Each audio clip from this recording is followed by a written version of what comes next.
अस्सलाम वालेकुम स्टूडेंट्स, नए क्लास के साथ हाजिर हूँ। इस क्लास में पिछली क्लास में हमने आयन के बारे में बताया था, उसके टाइप्स के बारे में। इस क्लास में दूसरा आयन मतलब मॉलिक्यूलर आयन के बारे में बताएंगे। मॉलिक्यूलर आयन क्या चीज़ है? Molecular ion just like atom molecule are also electrical neutral particle. Molecular ion भी एटम मॉलिक्यूल की तरह इलेक्ट्रिकली न्यूट्रल पार्टिकल है। ये भी एटम की तरह न्यूट्रल पार्टिकल है। अच्छा, डिफिनीशन क्या है इसकी? व्हेन अ मॉलिक्यूल लॉस और गेन वन और more electron it form a molecular ion. Molecular ion are also called radical.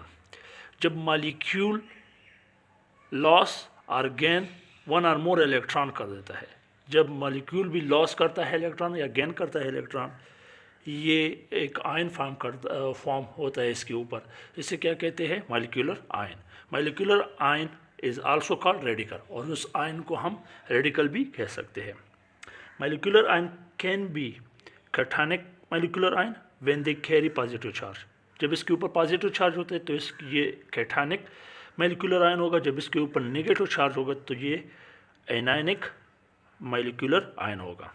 The example of cationic molecular ion are CH+1, आप देख सकते हैं इसमें CO+1 etcetera, while the example of anionic molecular ion are C2H5OH -1 etc. Cationic molecular ion are more common than anionic molecular ion. Anionic molecular ion जो positive charge जिसके ऊपर होता है ये बहुत कॉमन है as compare to anionic molecular ion. दूसरा है हमारे साथ फ्री रेडिकल। फ्री रेडिकल क्या है? Free radical are atom or groups of atom that has a single unpaired electron and an outer shell with no charge. Free radical atom और group of atom है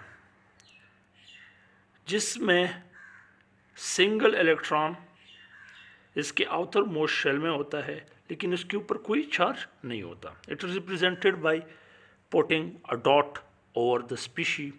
ये represent होता है जब हम एक एलिमेंट या एक कंपाउंड के ऊपर, एक एटम के ऊपर, एक एलिमेंट के ऊपर डॉट लगाते हैं तो ये क्या होता है? वो डॉट क्या कहलाता है? फ्री रेडिकल कहलाता है। जैसे कि एग्जांपल में आप देख सकते हो H.Cl.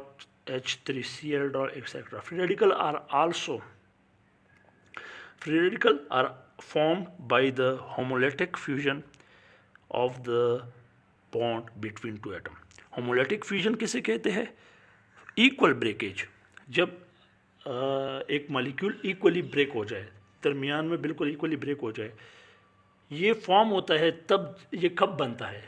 ये तब बनता है जब इक्वली ब्रेकेज हो जाए, ये अमल हो जाए, तब ही दोनों एटम के ऊपर क्या हो जाता है? फ्री रेडिकल पाया जाता है। तब ही ये पाया जाता है free radical. For example chlorine molecule first form chlorine free radical. Chlorine molecule है हमारे साथ, ये जब इसके दरमियान ये इक्वली ब्रेकेज हो जाए, होमोलिटिक फ्यूजन हो जाए, तब ये 2 क्लोरीन रेडिकल बनाते हैं, फ्री रेडिकल बनाते हैं। The chlorine free radical react with CH4 to form methyl radical. जब ये chlorine free radical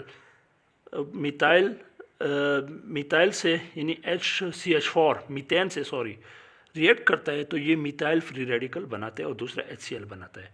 after free radical is reactive species. A free radical is very reactive species which does not exist independently. Free radical कभी भी independently नहीं रह सकता, ये बहुत ही reactive species है। The CH3 is very reactive and react another chlorine.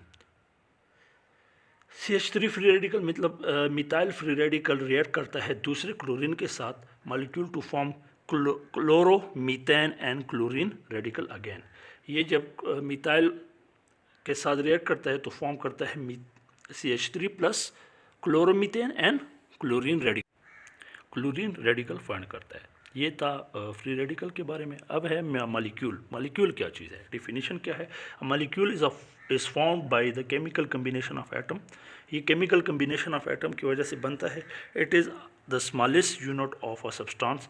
ये substance की स्मॉलेस्ट यूनिट है। Molecule is the smallest particle of matter which can exist free in nature and may be composed of like or unlike atom. It shows all the properties of that particular substance.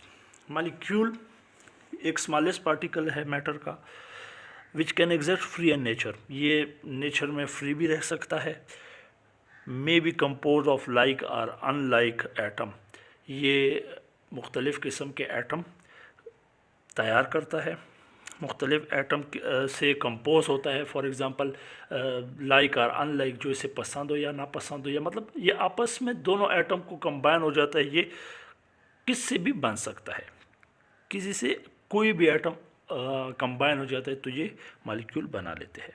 It show all property that particular substance, particular substance, जिस particular substance का molecule होगा उस particular substance का ये सारी property क्या करता है, शो करता है। For example hydrogen and nitrogen, oxygen, H2O etcetera.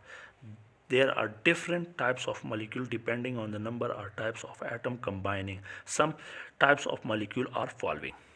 हमारे साथ मुख्तलिफ़ किस्म के मॉलिक्यूल है जिसमें नंबर ये डिपेंड करता है ऑन द नंबर और टाइप्स ऑफ एटम।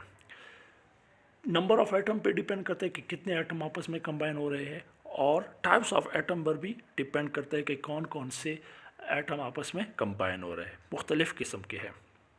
अच्छा, हमारे साथ मॉलिक्यूल के मुख्तलिफ़ किस्म के हैं। हमारे साथ जो बड़े बड़े हम ज़्यादातर यूज़ करते हैं वो 3 तरह के होते हैं, 3 या 4 तरह के टाइप्स है। वैसे तो बहुत है, लेकिन जो कैटेगराइज़ किया गया है वो 5 टाइप्स में इसको कैटेगराइज़ किया गया है मॉलिक्यूल को। सबसे पहला है मोनो एटॉमिक मॉलिक्यूल। सबसे पहला जो हमारे साथ टाइप्स है वो है मोनो एटॉमिक मॉलिक्यूल। नाम से ज़ाहिर है, mono means one, made up of only one atom. ये वो मॉलिक्यूल होगा जिसमें सिर्फ और सिर्फ एक ही एटम होता है। जैसे कि फॉर एग्जांपल एनर्ट गैसेज हमारे साथ है, helium, neon, argon, krypton etcetera, जो कि हमारे साथ आखिरी ग्रुप है, वही मोनो एटॉमिक मॉलिक्यूल सारे कहलाते हैं। दूसरा टाइप्स है हमारे साथ diatomic molecule. Di means 2, यानी 2 एटम कंबाइन हो जाते तो ये मॉलिक्यूल बनाते हैं। जैसे कि हमारे साथ है hydrogen, oxygen, nitrogen, hydrochloric acid, इस तरह के जो 2 एटम आपस में कंबाइन हो जाए तो इससे क्या होता है, डायटॉमिक मॉलिक्यूल बनता है। तीसरा हमारे साथ है try atomic molecule. Try means 3, consist of 3 atoms. इसमें ऐसे मॉलिक्यूल जिसमें 3 एटम आपस में कंबाइन हो जाते हैं तो एक मॉलिक्यूल बनता है। जैसे कि H2O, 2 हाइड्रोजन यानी 1 ऑक्सीजन, इसी तरह carbon dioxide, ozone, O3 etcetera, ये सब ट्राई एटॉमिक मॉलिक्यूल में आते हैं। जो चौथा हमारे साथ है वो है poly atomic molecule. Poly means many, made up of many atoms. ऐसा मॉलिक्यूल जिसमें 1, 2 या 3 से ज़्यादा मॉलिक्यूल हो उसे हम क्या कहते हैं, सॉरी मॉलिक्यूल नहीं, 1, 2 या 3 से ज़्यादा एटम मौजूद हो उसे हम क्या कहते हैं, poly atomic molecule. For example sulphuric acid H2SO4, इसमें कितने हैं, 2 हाइड्रोजन है, 1 सल्फ़र है, 3 हो गए, 4 ऑक्सीजन है, यानी 7 एटम्स आपस में कंबाइन होते हैं तो एक ही मॉलिक्यूल सल्फ्यूरिक एसिड का बनता है। इसी तरह शुगर का है, सल्फ़र मॉलिक्यूल है। साइड पे ये डायग्राम भी नज़र आ रहा है। Okay, it is noted that some molecule are big and large, they are called macromolecule. इसके अलावा और भी होते हैं जिसमें बहुत ज़्यादा एटम्स आपस में कंबाइन हो जाए, जो बड़े बड़े मॉलिक्यूल होते हैं, इसको हम क्या कहते हैं, मैक्रो मॉलिक्यूल कहते हैं। Macro means very large, macro means very large. Micro अलग चीज़ है, मैक्रो अलग चीज़ है। स्पेलिंग भी देख ले, MACRO, micro very large. For example haemoglobin is a molecule found in a blood, ये जो है ये मैक्रो मॉलिक्यूल है हमारे साथ। Okay, on the basis of the nature of atom present and the molecule, they may be classified into 2 groups, homoatomic and heteroatomic molecules। Molecule को भी 2 ग्रुपों में तकसीम किया गया उसके नेचर ऑफ एटम के बिना पर। होमोएटॉमिक मॉलिक्यूल एंड हेटेरोएटॉमिक मॉलिक्यूल, कंपैरिजन करते हैं इसका। होमो means same and hetero means different. नाम से ज़ाहिर है जो जो मॉलिक्यूल सेम तरह आपस में कंबाइन होंगे उससे होमो एटॉमिक मॉलिक्यूल कहेंगे, जो डिफरेंटली आपस में कंबाइन होंगे वो हेट्रो एटॉमिक मॉलिक्यूल होते हैं। अच्छा देखते हैं, when a molecule consists of atom of same element it is called homoatomic molecule. They are also called homonuclear molecule. For example oxygen, hydrogen, chlorine and S8 etc. ये मैंने पहले भी कहा, जो भी मॉलिक्यूल सेम तरह के आपस में कंबाइन हो जाते हैं, जो सेम एटम आपस में कंबाइन हो जाते हैं, उससे होमो एटॉमिक मॉलिक्यूल कहते हैं।